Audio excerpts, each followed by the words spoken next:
જય શ્રી કૃષ્ણ મિત્રો, આ એક સત્ય ઘટના છે, તો થોડો સમય કાઢીને અંત સુધી જરૂર સાંભળજો.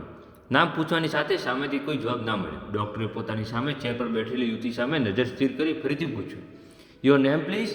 સામેથી યથાવત મૌન. ડૉક્ટર રાજ પંડિત યથાક્ષણો માટે તે યુવતી સામે તાકી રહ્યો. તે યુવતી હજુ સુધી નીચું જોઈને બેઠી હતી. એક બંધ હોઠ ખુલ્યો અને તે હળવેથી ધ્રુજરી છૂટી ગઈ હતી. ત્યાર પછી તેણે ક્ષણ એક ધુસકો ભર્યો અને તે રડો નહીં પ્લીઝ, હજુ તો તમારો કેસ ફાઇલ કરવાનો બાકી છે. હું તમારું ખાલી નામ પૂછું છું. તમે તો ત્યાંથી જ રડવા લાગો છો, તો તમારી તકલીફ વિશે હું કેવી રીતે જાણી શકીશ? સાંભળો, તમે અહીં એકલા જ છો આવ્યા છો કે તમારી સાથે અન્ય કોઈ વ્યક્તિ આવ્યો છે? જો કોઈ આવ્યું હોય તો અને બહાર બેઠો હોય તો એને અંદર બોલાવી લો. ડૉક્ટર રાજ હજુ તો આટલું મોટું બોલ્યા ત્યાં યુવતી ટુસ્કોને સરોવરથી રુદન સમૃદ્ધ ભરાઈ ગયું અને આમ રડતી જોઈ ડૉક્ટર રાજે તરત જ પોતાની સહાયક નર્સ આશા તરફ ઇશારો કરી પાણી આપવાનું ચૂક્યું. આશાએ પાણીનો ગ્લાસ ભરીને યુવતીને આપ્યો. યુવતીના હિસાબ હવે વચ્ચે વચ્ચે ભરાતા પાણીના ટૂચકાની સાથે સાથે ઓછા થવા લાગ્યા. આ જોઈ ડૉક્ટર રાજ પંડિતે થોડો નિરાતાનો શ્વાસ ખેંચ્યો. તેમની સામે બેઠેલી મેડિકલ એસ્પિરસી કરતી ડૉક્ટર વિશ્વાને મોઢું મચકાવ્યું. ડૉક્ટર વિશ્વા તાજેતરના ડૉક્ટર બનેલી એક યુવાન અને સુંદર યુવતી હતી. ડૉક્ટર વૈજ્ઞાનિકના પ્રેક્ટિકલ પાઠો શીખવવા માટે તે ડૉક્ટર રાજ પંડિતને ક્લિનિક પર જતી હતી. ડૉક્ટર રાજ પંડિત પોરબંદરના શહેરમાં એક શ્રેષ્ઠ ગાયકોનોલોજીસ્ટ તરીકે પ્રખ્યાત હતા. તેઓ માત્ર સ્ત્રી રોગના નિષ્ણાંત જ હતા, પણ એક ઉમદા માનવી પણ હતા. હંમેશા હસતા ચહેરો, લયથી બોલાવવાની અદ્ભુત કળા અને ખાસ કરીને સ્ત્રીની દર્દીઓની માનસિક સમજાવવાની તેમની પરંપરાગત હતી. આ બધાને તેમણે માત્ર પોરબંદર જ નહીં પરંતુ આસપાસના વિસ્તારોમાં પણ ખૂબ જ લોકપ્રિય બનાવી દીધા હતા. તેમણે ઉપસ્થિત સારવાર લેતી વખતે દરેક સ્ત્રી એક વાત્સલ્ય તથા હૂંફની લાગણી અનુભવતી. આમ તો શહેરમાં સ્ત્રી રોગના નિષ્ણાત ડૉક્ટર રાજ ક્લિનિક પર હંમેશા દર્દીઓની લાઈન લાગી રહેતી હતી. આની પાછળ બે મુખ્ય કારણો હતા. તેમના મુખ્યની કદી નિરાશાની વાત નીકળતી ન હતી. દર્દીનું અડધું દુઃખ તેઓ ઉત્સાહભર્યા અને ઉમંગથી ભરેલી વાતોથી જ વર્તન વડે દૂર કરી દેતા હતા. તેમના પૈસા કરતાં પેશન્ટની તકલીફ વધુ મહત્વ લાગણી હતી. તેમણે હંમેશા એક જ વિચાર થતો કે ઓછામાં ઓછા ખર્ચે દર્દીને કેવી રીતે સ્વસ્થ કરી શકે. આ જ રીતે જીવન મંત્ર હતો. સામે બેઠેલી યુવતી હવે થોડું સ્વસ્થ લાગી રહી હતી. ડૉક્ટર રાજે તેની સામે જોઈને પૂછ્યું, સાથે કોઈ આવ્યું છે કે નહીં? એકલી જ આવી છું, યુવતીએ ધીમા અવાજે કહ્યું. તેનો અવાજ એટલો ધીમો હતો કે સાંભળવા માટે ડૉક્ટર રાજે કાન આગળ ધકેલવો પડ્યો. ઓકે, ડોન્ટ વરી, અહીં મારી પાસે બે સ્ત્રીઓ છે. એક છે આશા સિસ્ટર અને બીજી ડૉક્ટર વિશ્વા ડૉક્ટર. આજે વાતાવરણમાં વિશ્વાસ જગાવવા માટે તેના પરિચય આપ્યો. હવે જો તારું નામ પૂછું તો રડતી નહીં. હળવી મજાક સાથે ડૉક્ટર રાજ બોલ્યા. પેશન્ટને હંમેશા તમે કહીને સંબોધિત જોઈએ, એ મેડિકલ થિંગનેસની એક નીતિ હતી, પણ ડૉક્ટર રાજ તેની ચિંતાજી આપી લીધી હતી. યુવતી હંમેશા પહેલાં તું અને બેટા કહી સંબોધતા. પેલી યુવતી ચહેરા પર હળવું સ્મિત આવ્યું. નાના doctor, I am sorry, it's all right. હવે તમારું નામ કહે પછી તકલીફ જણાવો. મારું નામ કૃપા છે, કૃપા જોશી. જેણે સહેજ ખોખામાં અને પછી આગળ કહું, મારી તકલીફ છે કે મારા પેટમાં 2 માસના ગર્ભ છે. મેં જે ડૉક્ટરને પહેલાં બતાવ્યું હતું એમણે કહ્યું કે આગળ શું બન્યું છે. કૃપાના ગળામાં ફસેલી ગળો આવ્યો. બોલી, ક્યુરિટી કરી બાળકને દૂર કરી ફરીથી પ્રેગ્નન્સી માટે ટ્રાય કર્યું. બોલતા બોલતા તેને કંઠ હૃદય ગયું હતું. ડૉક્ટર પંડિત અને ડૉક્ટર વિશ્વા તેની સામે જોઈ રહ્યા. કૃપાએ ઝડપથી પોતાની જાત પર કાબૂ મેળવી લીધી અને વાતનું અનુસંધાન સાધ્યું. પરંતુ શક્ય નથી.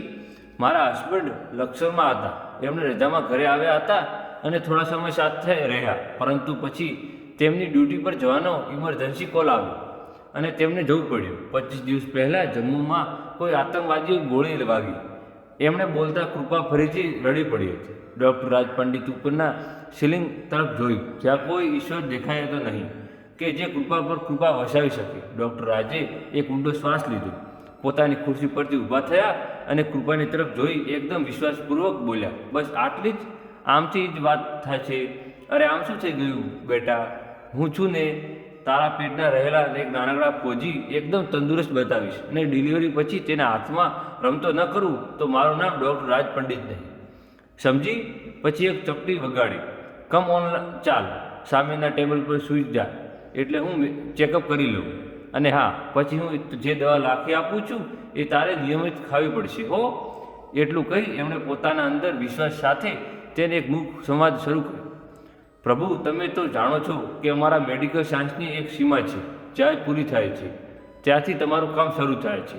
આ સ્ત્રી જેણે પોતાના પતિ હંમેશા જે ગુમાવ્યો છે તેની સામે ઓછામાં ઓછું તેનું બાળક રહેવા દે છે. પ્લીઝ, નહીંતર આ બિચારી જીવનનો કોના ભરોસે? મારી મર્યાદા છે, મારી દવાઓ મર્યાદિત છે, પરંતુ તારી કોઈ મર્યાદિત નથી. માટે તું દોસ્ત મને સાચો નિર્ણય લેવા માટે મદદ કરજે પ્લીઝ. તે પછી 10 મિનિટ સુધી ડૉક્ટર વિશ્વાસે કૃપાના ગર્ભનું આખું નિરીક્ષણ તપાસ્યું હતું. ગર્ભસ્થ બાળકની ડુંગળી જ હોય, બાળકનો વિકાસ ઓછો હતો અને સામાન્ય સંજોગોમાં અગાઉ ડૉક્ટરે કરેલા નિર્ણય મંજૂરી આપવી પડી હોય, પરંતુ અહીં પરિસ્થિતિ જુદી હતી. અહીં પેટમાં જે બાળક હતું તેને વિકસિત કરવું, એ બચાવવું એ અત્યંત જરૂરી હતું. હમણાં જ વિધવા બનેલી એક સ્ત્રીની જીવનભર સાથ આપનારી મૂડીને ક્યુટી કરી વેફડી શકાય તેમ ન હતું. બીજી તરફ ઓછા વિકાસ ગર્ભને પેટમાં રાખીને તેને બચાવવાનો પ્રયાસ કરવો એ પણ ખૂબ જવાબદારીભર્યું કામ હતું. ડૉક્ટર રાજે જવાબદારી ઉઠાવવાનો નિર્ણય લઈ લીધો હતો. તેમણે કૃપાને કહ્યું, જો કૃપા, તને અગાઉ જે ડૉક્ટરે સલાહ આપી હતી એ સાવ ખોટી હતી. એવું તો કંઈ નહીં કહી શકાય, પરંતુ દરેક સમસ્યા તેનો ઉકેલ પોતાના સાથે લઈને આવતી હોય છે. આપણે એક ચાન્સ લઈ જઈ રહ્યા છીએ. એમણે આમાં ડૉક્ટર કે દર્દી એટલે કે હું કે ને તું એ એક કિસ્સામાં અપૂરતા ગવાઈ ગઈશું. આપણે આમાં એક સ્ત્રી હસ્તી સમાવેશ કરવી પડશે જેને લોકો ઉપરવાળા કહે છે. તું તેને પ્રાર્થના કર અને હું મારા તમામ અનુભવો કામે લગાડું છું. તું આસ્થા નહીં ગુમાવતી અને હું હિંમત નહીં ગુમાવું. અને હા, તું કાલે ફરીથી આવજે, હું તને કાલે જ દવાઓ લખી આપીશ, ઓકે? આ કહીને ડૉક્ટર રાજે કૃપાને રજા આપી. એ આખો દિવસ ડૉક્ટર રાજ ઓપીડી સંભાળી સાથે પોતાના મોબાઈલ પર અમદાવાદ, મુંબઈ, બેંગ્લોર જેવા મોટા શહેરોમાં પ્રેક્ટિસ કરતા પોતાના ગાયનેકોલોજીસ્ટ ડૉક્ટર મિત્રો સાથે કેસની ચર્ચા કરી રહ્યા હતા.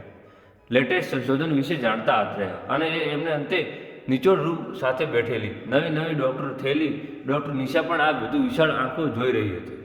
ટ્રીટમેન્ટ માટે જે દવાઓ પોરબંદરમાં ન હોતી તે બહારથી મંગાવવી પડી. ડૉક્ટર રાજે પોતાની જાણીતા કેમિસ્ટને ફોન કર્યો અને બીજા દિવસે તે દવાઓ બોય ફ્રેન્ડ પોરબંદર પહોંચી જાય છે અને માટે તેમણે પોતાના એક બિઝનેસમેન મિત્રને પણ ફોન કરી દીધો. ડૉક્ટર વિશ્વ માટે આ બધું તદ્દન આશ્ચર્યજનક હતું. અભ્યાસના 5.5 વર્ષ કોર્સમાં ડૉક્ટર રાજ અહીં કેસ કરી રહ્યા હતા કે ક્યાંય આવું ન હતું. એક પેશન્ટ માટે આટલી બધી મહેનત કેમ કરો છો સર? આખરે ડૉક્ટર વિશ્વાએ પૂછીને જ આ નાખ્યું, પેશન્ટ, આ બધું હું એક પેશન્ટ માટે થોડું કરી રહ્યો છું.